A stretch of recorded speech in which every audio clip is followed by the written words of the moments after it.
Hello everyone, I'm Adam Brown and this is Shell Point Today for the weekend of July 22nd, 23rd, and 24th. On today's show, Anna Marie Tesoriero will give us a preview of her library book talk coming next week. And we'll revisit the top stories from earlier this week. But first we want to tell you about a Life Quest discussion group on Saturday. Susan Moore of Lakewood will present Finding Beauty in Our Community. Nearby Lakes Regional Park began as a man-made area where rock was quarried during the 1960s. It was purchased by Lee County in 1978 to be developed for recreational use and opened in 1984.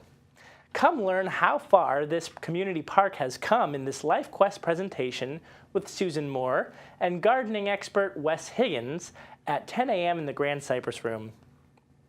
Looking ahead to Monday, you can attend movie night in the Social Center, where the 1941 film Ball of Fire will be shown. The movie is about an encyclopedia grammarian who visits a nightclub in order to brush up on modern lingo. There he meets an interesting woman who spices up his language and steals his heart, but soon discovers he's not the only one trying to win this beauty. He and his gang of professors must outwit the mob or miss out on a happily ever after with his newfound love. The film begins at 6:45 p.m. in the Social Center on Monday. Two Old Women, an Alaskan legend of betrayal, courage, and survival, is a 1993 novel by Velma Wallace set in northeastern Alaska. In archaic times, two old women spend the winter abandoned by their tribe in the wilderness and must call upon lessons they learned in their youth to survive. Sounds like a very interesting book, and Anna Marie Tesoriero of Sundial will be giving a talk about it next Tuesday in the Social Center at 2:15. Let's visit with Anna Marie now to find out more. Hi, I'm Rich Nation here, and I'm with Anna Marie Tesoriero, and we're talking about a library book talk that's coming up next week, July 26th. It'll be at 2:15 in the Social Center. And Anna Marie is going to be reviewing a book entitled Two Old Women by Velma Wallace. And I'm going to read to you the little intro here about it, and then Marie's going to talk more about the book. It's based on an Athabascan legend passed along from mother to daughter for many generations on the upper Yukon River in Alaska. Two elderly women abandoned by a migrating tribe that faced starvation brought about from an unusually harsh Arctic weather and shortage of fish and game. So Anna Marie, these women in this book basically were deserted by their tribe, and this is a legend that Miss Wallace has formulated into a book that tells a lot more than just the story of how these women survived, but it's actually got a much deeper story that even relates to us today. It does. It relates to we senior citizens. I don't like to use the word old women. I like to use the word older women or older men. And when I was reading it, I just didn't get about survival in Alaska during that famine. I got survival or living in the world we are today. It's a universal theme. Right, right. Yeah. And so just kind of going through this book, we don't want to give away the whole story on it. No, we're not. But these women had to rely on the resources and the things that they had been taught in their youth to survive out there at their age. And it's pretty interesting and to see how it all comes full circle and what happens with the tribe later. Sometimes we have to go back to when we were younger to remember what we did to solve a problem of today, or saying, thank goodness I solved it then, and why am I going backwards instead of forwards? So that's good to know. And it's good that these women began to have solidarity with each other. Not much is mentioned of older men. They're not in a good light in the book, except for her grandson. Because they deserted them out there. Yes, they deserted them. So not only the tribe did, they had to survive. And as I said, I got other things about it. It's good that we refresh our memories, which happened in this book, because if they didn't remember what they did years ago, they never would have survived. Right. And as I said before to other people, it's enriching us in our spirit, our body, and our mind. So we have that from thankful Right. to Shell Point for that. So that's what I found. It's not the Alaska of the igloos. Right, right. And we will find caribou, we will find moose. They use the animal skins as to remember, but they had to remember how those things were done. And it's not an Eskimo legend. That's what I, only thought of as Eskimo legends. And it Right, isn't. right, right. It's one I never heard of before this book. So it was a learning experience. Right, and it sounds like people that come to the book talk, they're going to get a lot more than just hearing about a story, because I mean, this is almost like a Life Quest event. You talk about Yes, spirit, it is. soul, and body. It is. They're going to walk away from this book talk with some things to think about as far as how it relates in their own life and how they can apply. And when I was reading it, it related to two other books I read on aging. So that was interesting too. A Life Quest thing, so Right. They're very popular books, so I will mention it when we do it. Okay. Well, talk about the author here, Velma. So she's from that culture as well. Yes, her mother and the other ladies around her try to keep their culture going by telling about these legends, especially that the legends were about women. Women are put in a very beautiful light. And they felt that it should be written down. And in fact, there is a society there that is going to get all these legends and put them together. There's a little museum near Fairbanks. You could go to Fairbanks and go to a museum. And not only did her mother encourage her, her father told her, why don't you go in a cabin by yourself and live like these two women did? And she did. Wow. And she did it for a while. Well, that's excellent. So when And, she writes the book, she's giving a little bit of firsthand. She knows what it's like. Right. She has 3 children. She's but before she married, she has 12 siblings. But her father encouraged her. And in the book, one of the fathers in the story did encourage a daughter to do something different. And this was doing something different for her. Absolutely. So she's behind the network of people trying to do these Excellent, things. excellent. Well, we don't want to give too much more away, but we definitely want you to come out to the Library Book Talk on July 26th at 2:15 in the Social Center and hear what Anna Marie has to say about this book called Two Old Women. And now it's time to cover all of today's happenings, Academy news, menus, and Village Church connections. Well, hello and welcome to the Happening segment weekend edition of Shell Point TV. I'm Caitlin Vanscoy. I'm Bev Chandley. And here we're going to give you all the information for Friday, Saturday, and Sunday, so just stay tuned. We start Friday morning off at 8 o'clock with men's round robin tennis at the Woodlands. And the Stamp Ministry will be gathering in the Stamp Room at 8:15. The Friday Marketplace will be going on from 8:30 to 11:30 in the Administration Courtyard.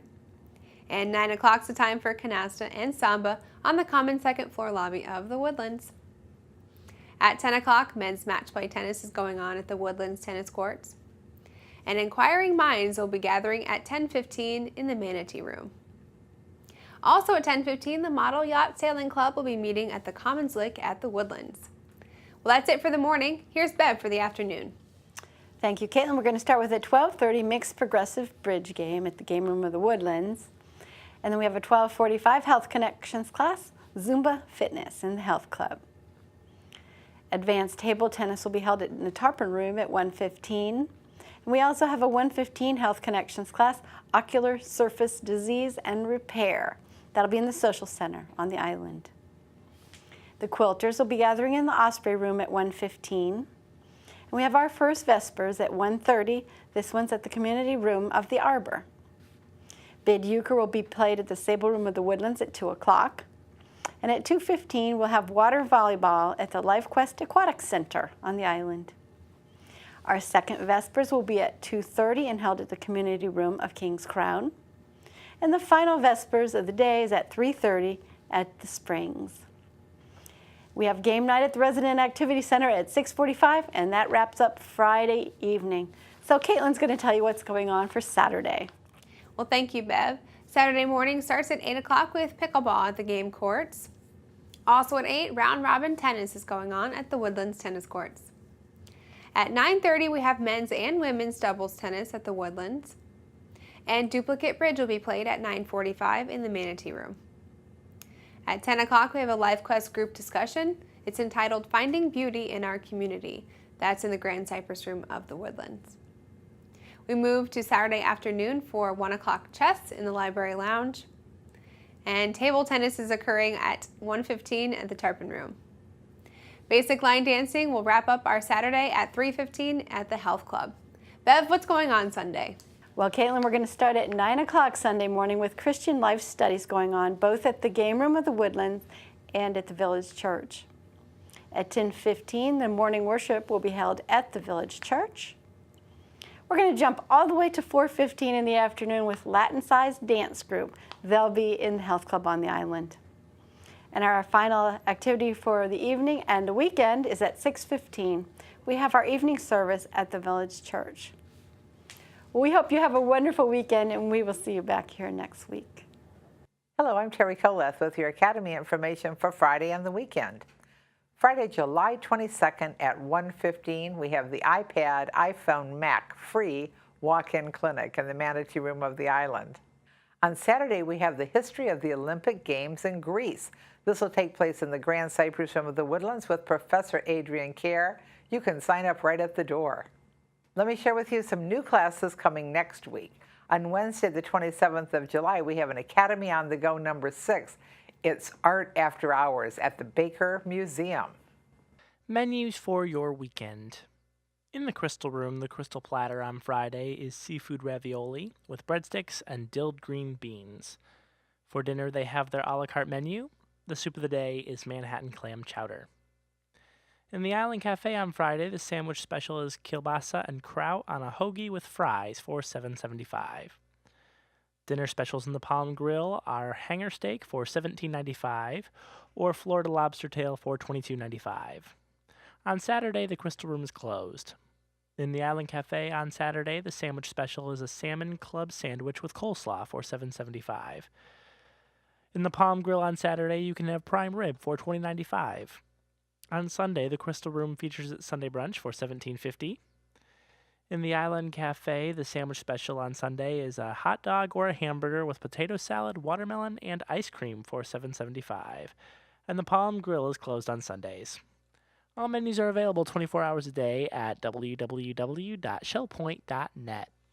Hi, welcome to Village Church Connections. I'm Andy Hawkins, the senior pastor of the Village Church, and I'm here with my associate pastor, Don Pullen, and we're here to talk about the weekend's worship services, and we are delighted, Don, to have you not only on our staff, but fully engaged in so many ways, and once again, we have the opportunity to hear you preach, and we're looking forward to that. Yeah, that's right. Next Sunday, I'll be continuing to talk about building community. You know, that's really the passion that I have for accomplishing ministry here at the Village Church. And so we're going to look at two different passages of Scripture and see some descriptions in there on the kinds of community, one, not to build, and number two, to build. So a little contrast going on. Oh, you want to give us a sneak idea about what passages you're going to look at? Oh, one is way early in the book of Genesis. Genesis chapter 11. There's some community building going on there when people get together and decide to build a tower. You know, they were afraid of God allowing it to rain for 40 days and 40 nights again. So they came up with a plan to do something out of the box in order to protect themselves in case God got mad at them again. Interesting. And the contrast? And the contrast we find in Acts chapter 4.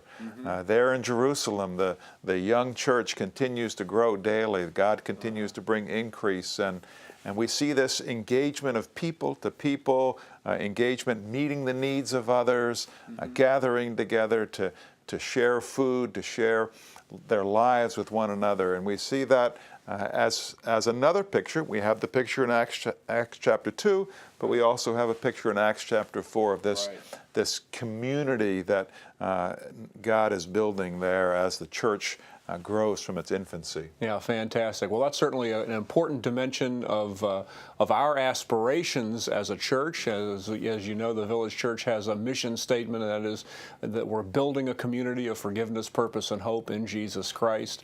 And of course, the central dimension of forgiveness, purpose, and hope only occurs in community. So we're very concerned about doing exactly what you're describing. And so it'll be an important message. Yeah, looking forward to it. We have to be intentional if we're going to build community. It won't just happen unless we, are engaged with the right mindset, engaged with doing things with the right purpose, and just really looking out for those that are around us and how we can build relationships with them. That's exactly right. So that'll be at 10:15 on Sunday morning. Now on Sunday evening at 6:15, we have our employee chaplain, Scott Aiding, who has spoken a number of times already here at the Village Church. He's going to be our speaker in the evening. Do you know what his topic is, Andy? Well, it's interesting. I do know what his topic is. It's entitled, "Oh, the Humanity." Now, quite honestly, that's an intriguing title. I'm not sure what is behind it, and folks will just have to come and find out. Wow. So it's a little bit of a tease. Sunday evening is always a little bit more informal, and yet we enjoy the music, we enjoy the fellowship, and always when God's Word is open, we know God is showing up. That's exactly right. And so we're really looking forward to the services this coming Sunday, and so I trust that people will be blessed either on Sunday morning, 10:15, Sunday evening, 6:15. What a blessing that will be. Hope you can join us for all of our Sunday services and take advantage of the opportunities that we have to really be in the presence of the Lord and with each other. God bless you, and hope to see you soon. Now let's revisit the top stories from earlier this week.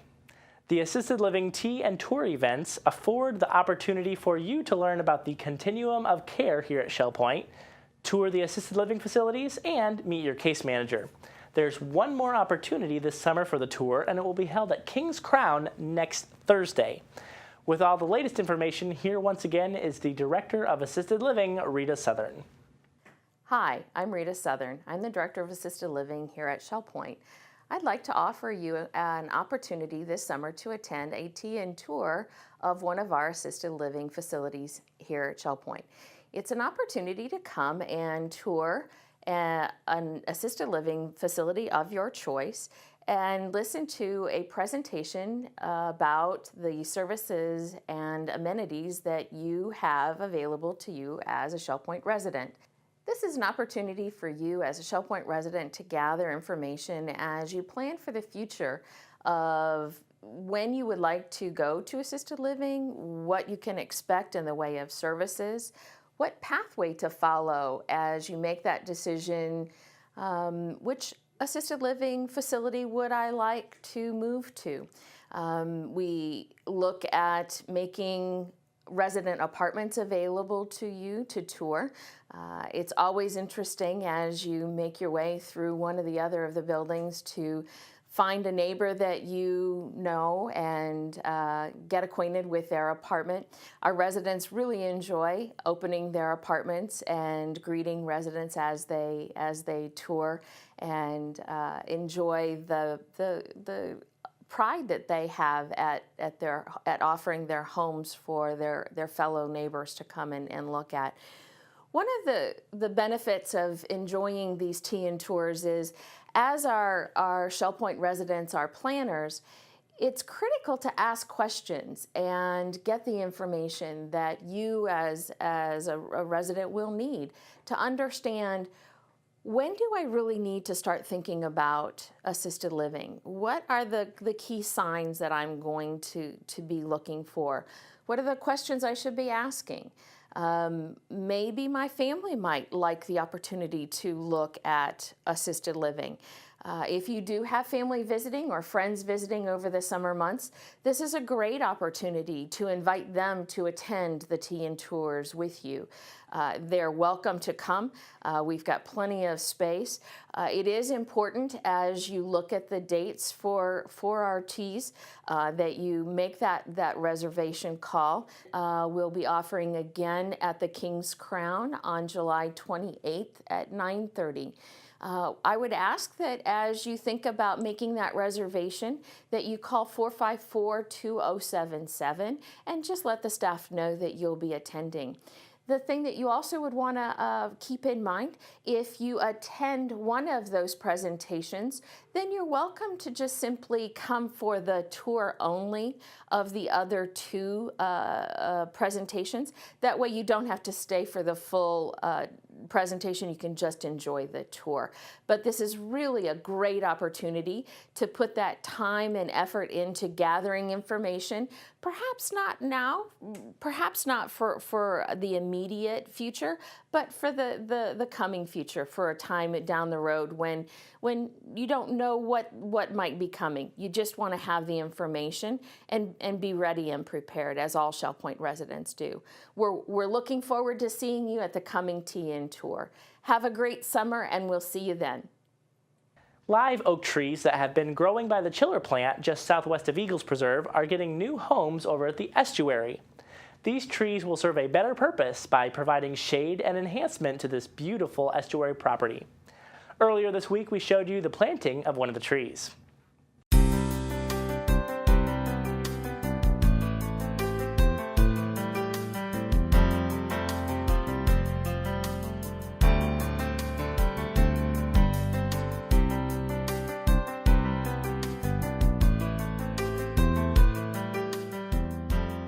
Well, it's summertime at Shell Point, and work continues over here at the estuary today.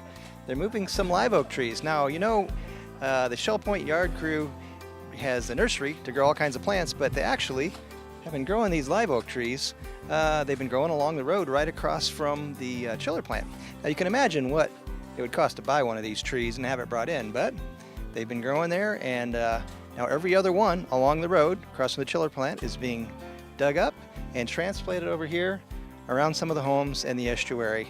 It's going to be a really beautiful addition, and imagine what it's going to look like about 10 years down the road when these trees get big. It's going to be beautiful.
Melody Desolé and Jeff Corey of the Legacy Foundation told us about the money management program they have available with another one of their Academy-worthy entertaining performances this week. It seems a suspicious-looking woman dropped by the Legacy office that needed Jeff's help with managing her finances.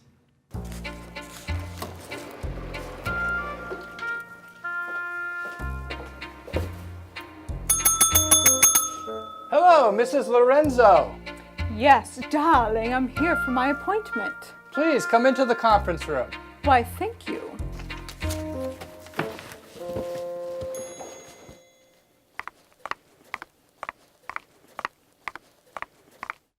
Hi, Mrs. Lorenzo. How are you today? Well, I'm doing quite well. Isn't it apparent with the little bronze I have on my cheeks? I've just returned from 3 months in the Galapagos with my cousin Boris. Have you ever been, Mr. Corey? I'm afraid not, Mrs. Lorenzo. That's a long way from Shell Point. It sure is. It was 52 hours, the flight, and I can't even tell you the cost to get there. But I will say this, something they don't explain to you. While you're gone for 3 months, some of your bills do not get paid. No one informed me. I have people to talk to people to deal with that nonsense. So then I come back and I forget that I needed to pay my bills and balance my bank statement and my income taxes. That's just another story. Now I'm really in a bind and I do need some help. Well, Mrs. Lorenzo, I think I have the answer for you. Have you ever heard of the Legacy Foundation's Daily Money Manager program?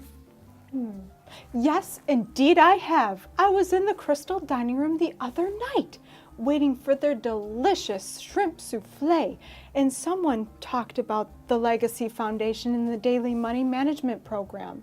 Can you tell me more? Sure, we've had a program here at Shell Point for over 30 years. We call it our Daily Money Management program. We currently serve over 160 residents with a comprehensive package of bill paying, reconciling bank statements, verifying bills and credit card charges, insurance, income tax, all sorts of wonderful things. And our residents have a trusted service right here on campus. We relieve the burden of paying bills and managing financial affairs for people. And our service is always personal. We make house calls and confidentiality is always assured. Well, that is very impressive, Mr. Corey. You may not know me very well, but personal attention and privacy is of the utmost importance. That's why I carry my cash with me. But anyways, I like to keep them guessing about my personal fortunes. Of course, I can well imagine, Mrs. Lorenzo. Rest assured, we will serve you just like we serve all of our residents, with great service each and every day. Do tell me, how do I begin to sign up for this daily money management program? Well, it's very simple. We can actually begin today, Mrs. Lorenzo. Our caring and professional staff will sit down with you, we'll gather some information, and today we'll get working for you. We'll actually work with your professionals. We typically keep your same bank account. We make everything real simple and seamless, and best of all, you're still in control. Now that sounds ideal. Let's begin right now. But actually, I have my driver in the car, and he's pug-sitting my little frou-frou and buttercup, so...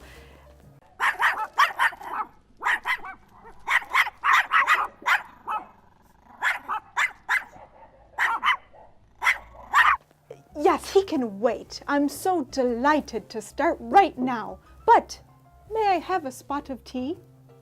You sure can, Mrs. Lorenzo. We do everything to serve you with great personal attention, just like all our Shell Point residents. Well, in that case, I'd like a bagel. And actually, I'll take some cream cheese on there and maybe a bit of capers and some lox. And now, hold the lox. Hold the capers. Now, scratch that. Scratch the tea. I'll just take a cappuccino.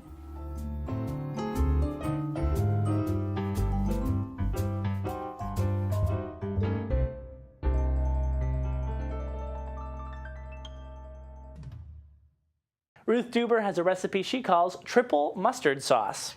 This week we headed over to the home of David and Marge Lee, where Ruth revealed how she makes the sauce in this week's What's Cooking.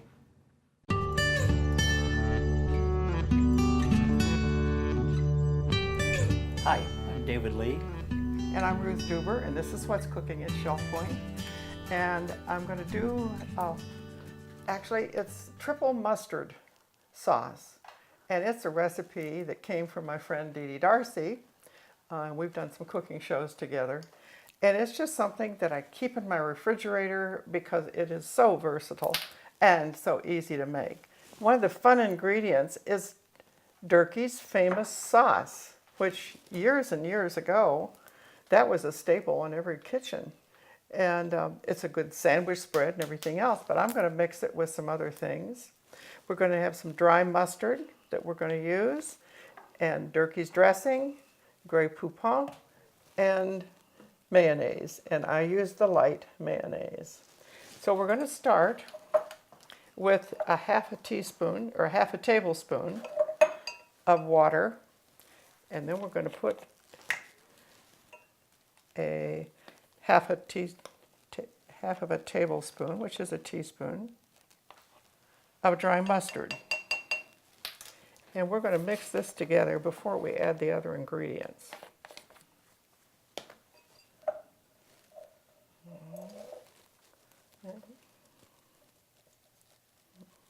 If you know, I'm thinking about it, I can't think of anything I don't use it on. So, and it keeps for weeks and weeks and weeks in your refrigerator. So that makes it very versatile. This is the Durkees, and it's a 3/4 of a cup. And this is the Dijon mustard. And I believe, yeah, this is a 1/2 cup. So to get this started,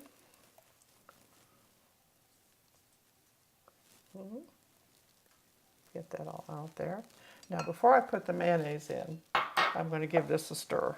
So we make sure that the mustard is all blended in there.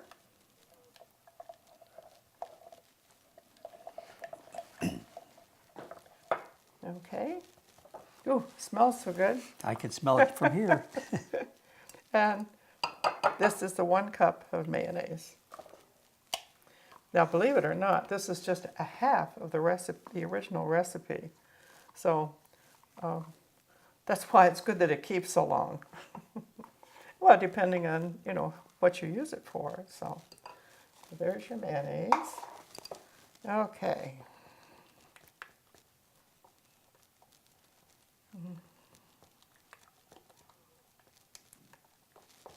Yeah, that's coming together pretty well there.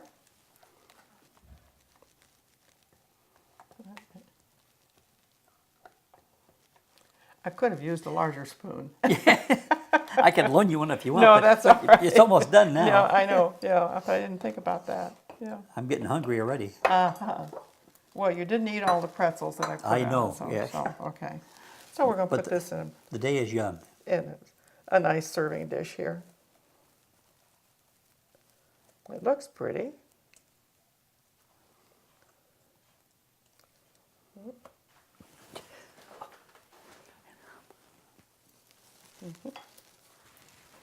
Put that over there.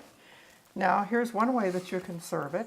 I just lightly steamed some asparagus, and so we'll put some of that on. Yeah. I could do it more artistically, but that's okay because Yeah. the spoon is probably not the right size. So there's one way. And here's my favorite way. Let me put this right there. Oh, okay. How's that? All righty, we can do that. You ready? I'm ready if you are. Okay. Let's take the spoon out of there.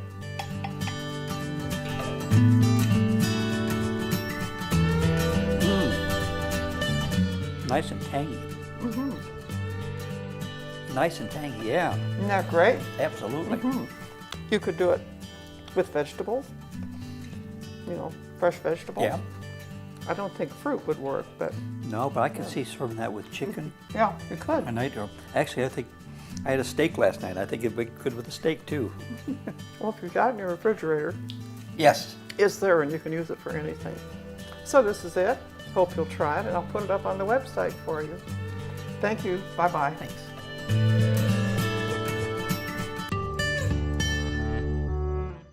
Jeff Corey of the Legacy Foundation returned this week with attorney Craig Hirsch. This time they spoke about power of attorney and revocable living trusts. These are important topics as we consider what could happen to our finances should we become incapacitated or unable to handle them ourselves. Hi, I'm Jeff Corey from the Legacy Foundation at Shell Point, and we're joined today with Craig Hirsch of the Shepherd Law Firm. Craig, thanks for being with us today. Oh, thank you, Jeff, for having me. We're going to talk today with Craig about powers of attorney and revocable living trusts. So, Craig, a lot of people have a durable power of attorney, someone to help them with their financial matters when the time arises. Can you tell us a little bit about here in Florida, what does a power of attorney do? What is their role? And That's a good question. You know, if I become incapacitated, you know, I can't write my name, I can't sign my checks, I don't know really how to manage my investments any longer. Maybe I have dementia or, God forbid, Alzheimer's or something like that. Well, now your agent, the person you name under your power of attorney, will act for you and do those things for you. now, a lot of times we have residents that say, when does that decision made, or who makes that decision? What if I can't make the decision? How does the power of attorney actually start? Okay, good question. Most of the powers of attorney are good the minute you put pen to paper. So let's say you signed a power of attorney to Craig Hirsch today. Right now, I could go down and use your power of attorney at the bank or the brokerage firm. So you really don't want a springing power of attorney. That's what that's called when you have one that's only good upon your incapacity. And the reason is those don't work real well. You go down to the bank and let's say that I'm going down for my dad, and I say, here's my power of attorney for my father. I need to do his brokerage account. I need to transact some business. And they look at it and they say, well, it's only good if your dad's incapacitated. And I say, well, he is. Well, they say, well, prove it. So it could cause some delays. So powers of attorney are generally good the minute that you put pen to paper. Now, does the person, in this case you, do you need the original signed power of attorney to transact business? Oh, that's a great question. A lot of the banks and brokerage firms will ask for the original, but you only have one to give. So what we usually do is we'll record it on the public records and get certified copies. Okay. Now, sometimes I tell residents if they have a fair amount of money in a certain bank or brokerage firm to also check with that company for their power of attorney forms on that account? That's a good idea, although it can get voluminous if you have a lot of different accounts, a lot of different bank accounts. If you have a good power of attorney that's drafted in accordance with Florida law, it should work everywhere, but your suggestion's not a bad one. Okay. Now, the other thing is we have a lot of residents that have revocable living trusts. How does a revocable living trust and trustee work with the power of attorney? And sometimes they're not the same person or same company. That's right. In the best of all worlds, we make our successor trustee, the person who follows us in the event of our disability, the same person as our power of attorney, but that's not always the case. Now remember that the trust only governs the trust assets. And typically, I'm going to put the assets in my trust that would otherwise go to probate. Right. So, my bank account, my brokerage account, I might put real estate in my trust.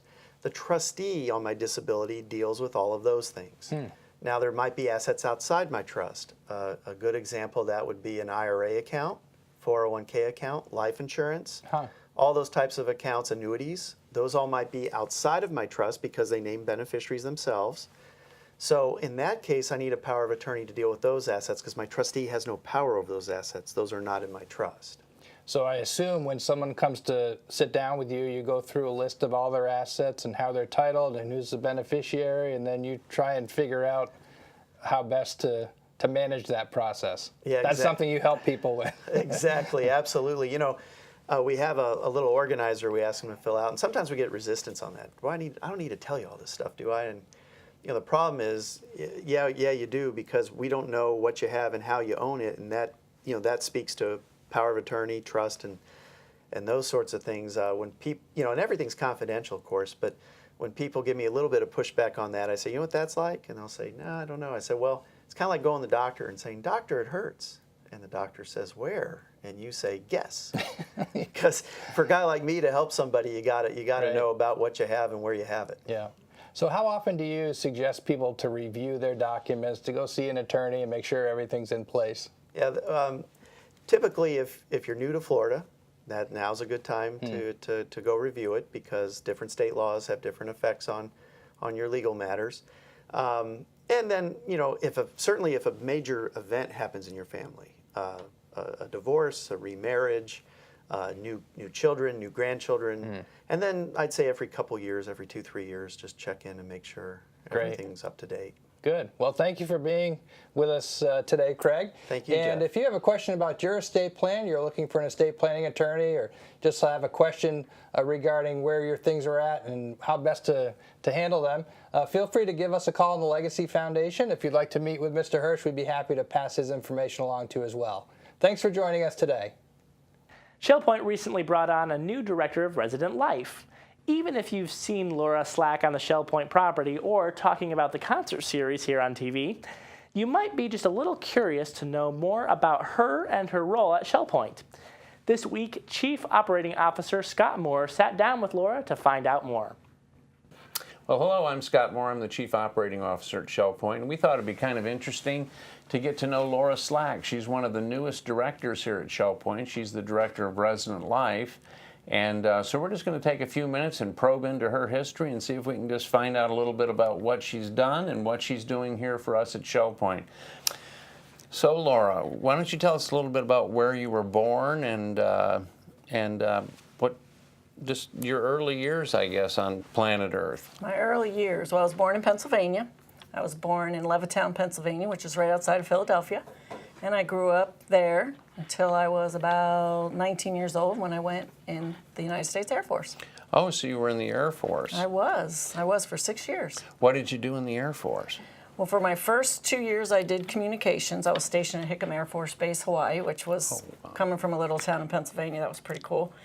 And then I decided that I wanted to go airborne because I was talking to the airplanes when I was on the ground. So they sent me to Omaha, Nebraska, punishment for Hawaii. And I flew on Looking Glass, which was a plane that flew 24 hours a day. So there was 3 flights a day. And I flew to have 2,000 hours. Oh my goodness. In the air, one of the first women to be on the Looking Glass plane. So were you one of the first women then to go through the airborne training? I was one of the first women to go through survival school. They sent me to Spokane, Washington, where we spent a week in the woods, and then we had to go to concentration camp, and my it goodness. was quite an experience. That sounds like it. And so at some point you'd had enough of that.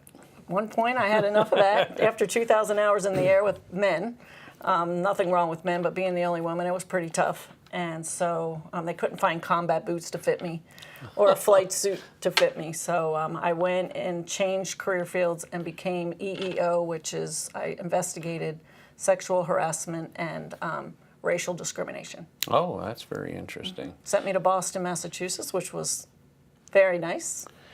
Well, we could talk about that probably for an hour, but so I'm imagining at some point along here you met your husband. Yes, I met my husband in the Air Force. We met in Boston, Massachusetts, and we got married in 1985, the year I got out of the Air Force. And he was from Missouri, and I'm from Pennsylvania, and we didn't want to go to each other's states, so we said, where do we want to go? And we said, Florida. Okay. So we moved to Fort Myers Beach in 1985. Oh, very good. And what brought you into the continuing care retirement community business? Well, Gulf Coast Village was a retirement community in Cape Coral. It was being built in 1989, and I went and applied for a recreation position. Okay. And I got the job and started their recreation department at Gulf Coast Village. And then I obviously read somewhere that you were with the military's continuing care retirement community. And tell us a little bit about that. Well, my husband got transferred to North Carolina in 2008, so I left Gulf Coast Village after 20 years and didn't like North Carolina too much. So I saw a position in Gulfport, Mississippi for a veterans retirement home called the Armed Forces Retirement Home that had been destroyed in Hurricane Katrina, and they were reopening and needed someone to run their resort services resident life department, and they hired me. So you took it from, I know Gulfport got hit just about like New Orleans did, and so you took it from, helped get it built back up and then reopened. They imploded the one that had been there. Oh, wow. And took it down to the ground and rebuilt another one. So I was there for the end of it when it opened. Okay. And then we moved 500 residents in 1 year. Oh, that's quite a feet. It was quite a feat. That is more than we've done here, and we've moved a lot of residents in each year. So then you decided at some point that you wanted to come back to this area? My son, my one and only son, decided he was coming back to Florida. Yeah. So my husband and I made a decision that family was important and we were going to go where he was since he's our only. And we wanted to be here when he got married, which he just did a couple weeks ago, and we want to be around when grandchildren come. Well, congratulations, and I know how special they are. Thank you. So tell everybody watching today a little bit about what your responsibilities here, what areas fall under your realm, if you will. Okay, under resident life falls transportation, which is huge, the thrift store, all the salons, resort services, which is fitness and the inside and outside recreation, set up and tear down. We also have the Academy of Lifelong Learning falls under our department, and Health Connections fall under our department, and LifeQuest. And so which of those areas does the concert series fall under? Thank you. I forgot about the concert series, and how could I forget about that? Well, that falls under Resident Life, Okay. which is me. Okay. And Debbie, my coordinator, helps with that. Well, we sure enjoyed the 4th of July celebration the other day. That was a real treat. And we're looking forward to all of the programs and everything that Laura's group brings to us. It's that's what I call all the fun here. You know, Shell Point is a lifestyle with life care.